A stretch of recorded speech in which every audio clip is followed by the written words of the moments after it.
What's up, everybody?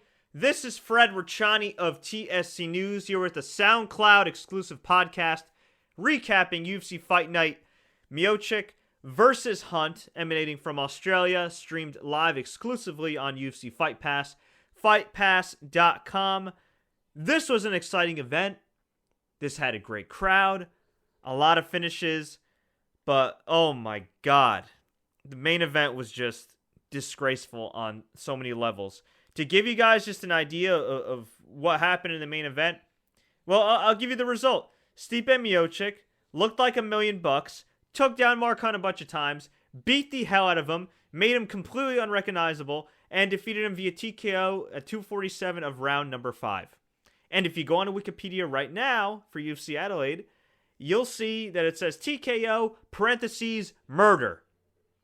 Now, this was not a murder, but Stipe Miocic beat the living hell out of him. I had some friends over. Still have them actually here right now. We watched the Canelo Alvarez and James Kirkland fight. That was a hell of a fight. We thought that was a beatdown from Canelo. I mean, that was pretty damn boss from Minute Maid Park on HBO. And then you watch this fight, and it is so incredibly one-sided. Stipe takes Mark Hunt down, gives him a beating. Mark Hunt manages to survive. Great. And in round number 1, he shows some pizzazz. Round number 2, taken down again, beaten down again. Face starting to get swelled up, starting to bleed, but he is showing that Mark Hunt heart, the heart of a champion. He may not be a championship fighter, but he's got the heart of a champion.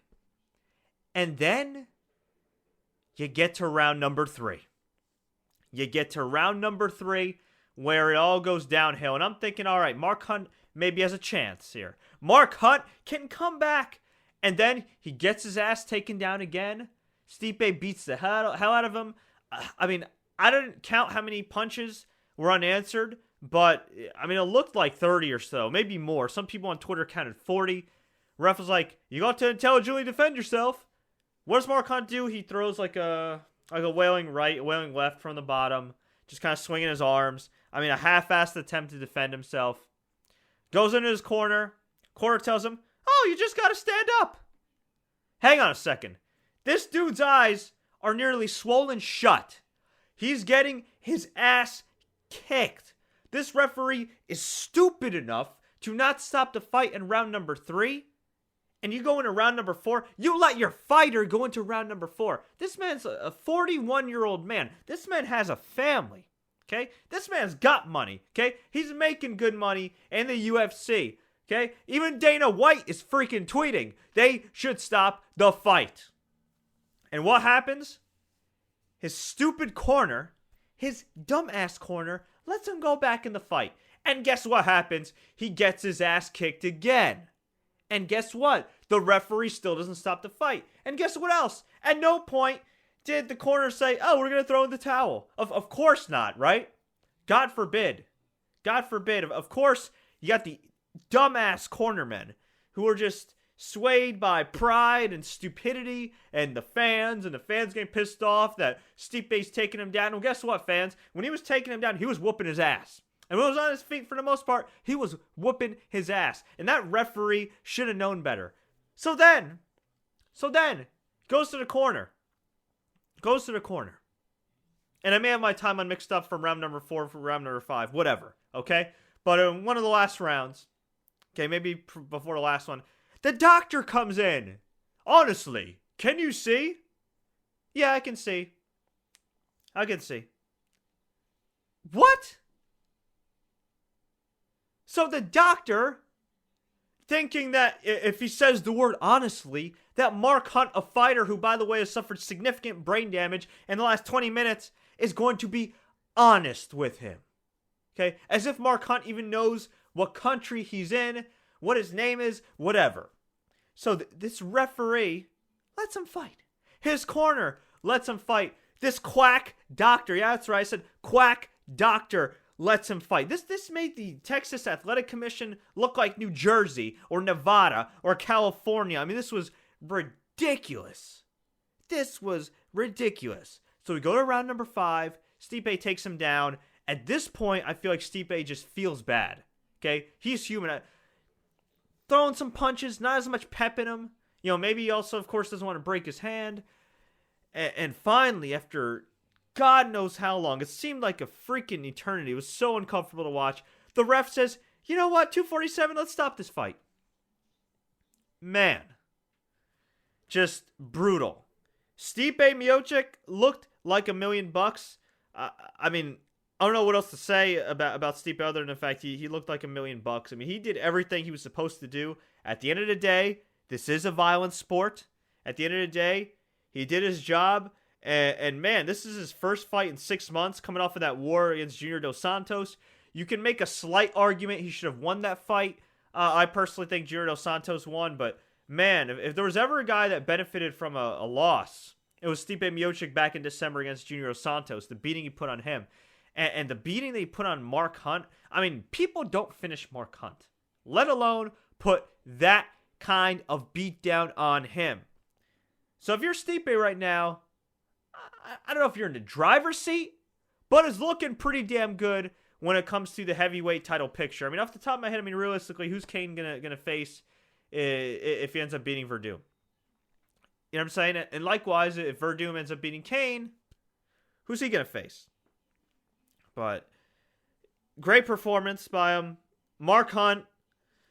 What do you want to say, man? Main eventing in Australia, home cooking, crowd loved him. Unfortunately, a little too much home cooking in regards to the officiating as well.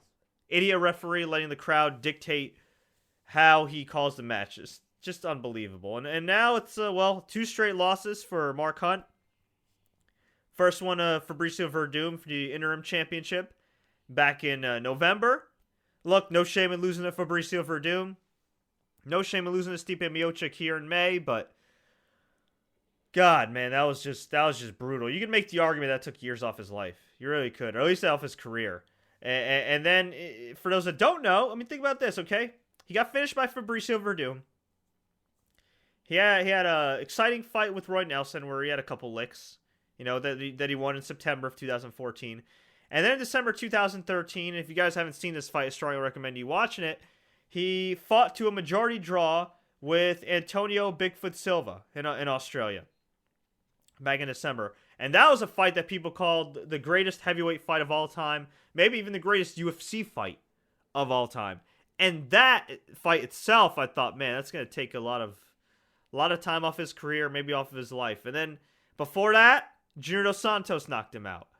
So he's only had 1 win his last 5 fights. And in every one of his fights, typically, at least I think, really if you think about it, going back to the Stefan Struve fight in March 2013, he's taken a hell of a lot of shots to the head. And, of course, he also fought in K1. And, of course, he fought before that in Pride in Japan and all that jazz. And it's just, I don't know, man. If I'm Mark Hunt, or if I'm a person that actually has common sense that also happens to truly care about Mark Hunt, I tell this dude to retire. I say, you know what, dude? You've bonused God knows how many times. You got to fight for the title. You've had some of the greatest fights in UFC history. You've had big wins over guys like Struve, over Roy Nelson, Czech Congo. At this, you've headlined shows. You've headlined a pay-per-view. At this point, it's time to hang him up, in my opinion. But, I'm not the people close to Mark Hunt. I'm not his corner that's incredibly irresponsible that should be banned from cornering a fighter ever again. So, what are you going to do? But let's go over the rest of his main card before we go. Robert Whittaker beat Brad Tavares via knockout. 44 seconds, round number 1. This was just a hell of a performance. Biggest win of Robert Whittaker's career. Sean O'Connell, I almost said Sean Connery. TKO to Anthony Perosh, 56 seconds, round number 1. These are like back-to-back right before the main event. And before that, the opener of the main card had James Vick beat Jake Matthews via guillotine choke, round number 1, 4:53.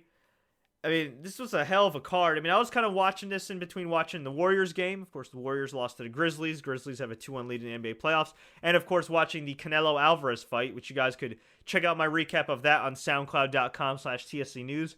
Or if you want to watch the video, youtube.com/The Sports Courier. And the prelims were pretty interesting. Dan Hooker upset Hatsuhayoki with a head kick. I mean, damn. Round number 2, 4-13. That was crazy. I strongly recommend you guys watch that. Kyle Noak defeated Jonavine Webb via split decision. Smiling Sam Alvey, who's becoming one of my favorite fighters to watch.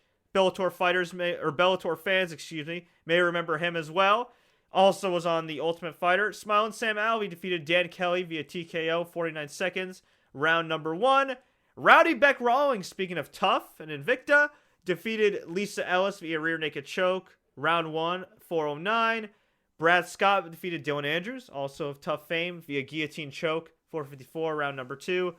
Alex Chambers defeated Kalen Curran by submission via armbar. 315 in round number 3. Brendan O'Reilly beat Vic Grujic, hope I pronounced that correctly, via unanimous decision. 29-28 all across the board.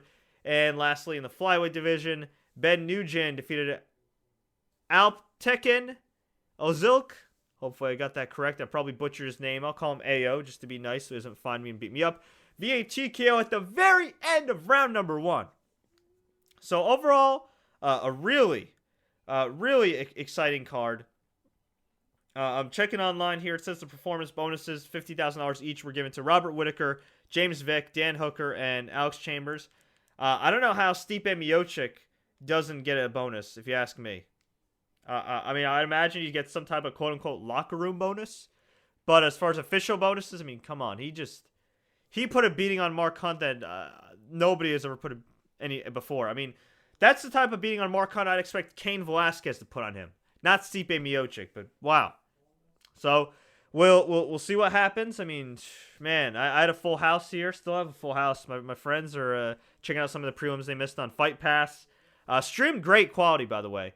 But timing-wise, all over the place based on who I was following on Twitter. Some people saw the fight end already before me. Some people saw the fight end after me. It was all over the place. But a fun night of sports action. Friends over, watch the NBA playoffs, watch the Canelo fight, watch this. Main event, not so fun. God bless Mark Hunt. Get well soon. Hopefully he gets Dana White to sit him down. Or Dana White gets him to sit down and says, you know what, dude? You might want to think about your future here. But then again, Dan Henderson's still fighting, so what do I know? But folks, I'm going to get on out of here. I hope you enjoyed this SoundCloud exclusive podcast, soundcloud.com/TSC News. If you want to check out my MMA videos, my boxing videos, my UFC videos, WWE videos, whatever, okay? Go on youtube.com/The Sports Courier. I don't just do video blogs and live recap shows. I do in-depth interviews with all your favorite stars. Exclusive interview footage of all your favorite stars, okay?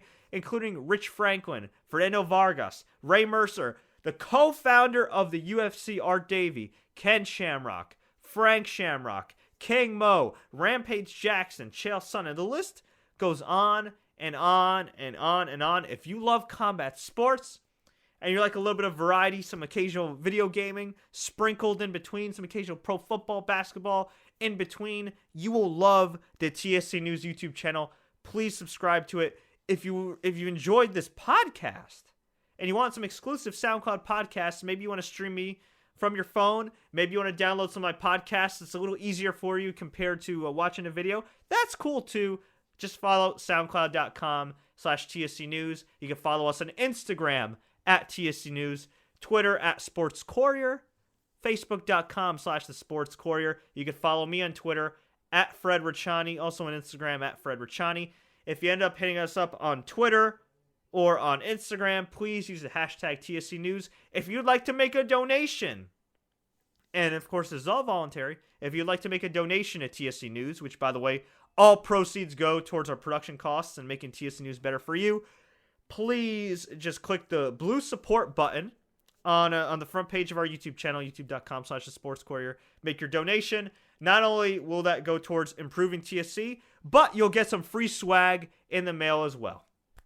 But in the meantime, feel free to share this podcast across the World Wide Web and stay tuned for more great content. You want to know more about the controversial Reebok deal with the UFC?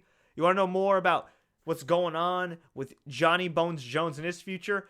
Do you want us to preview and maybe even give you our predictions of UFC 187, Johnson versus Cormier? Well, brother, we got you, and sister, we're unisex here. We got you covered. I'll be having Jonathan Snowden of Bleacher Report on here this coming week, along with Paul the Mauler Lazenby, formerly of the Fight Network. Longtime subscribers will know who Paul is. I also have a very special, gigantic guest related to the UFC that's going to be on this Monday. Knock on wood, it comes to fruition. Also, for wrestling fans, I will have Les Thatcher, the wrestling legend, on to talk about WWE NXT, his time training WWE's future, well, now currently the present, and much, much more. So, folks, check it all out. Thank you so much for the support. And until next time, everybody, as always, enjoy the fights.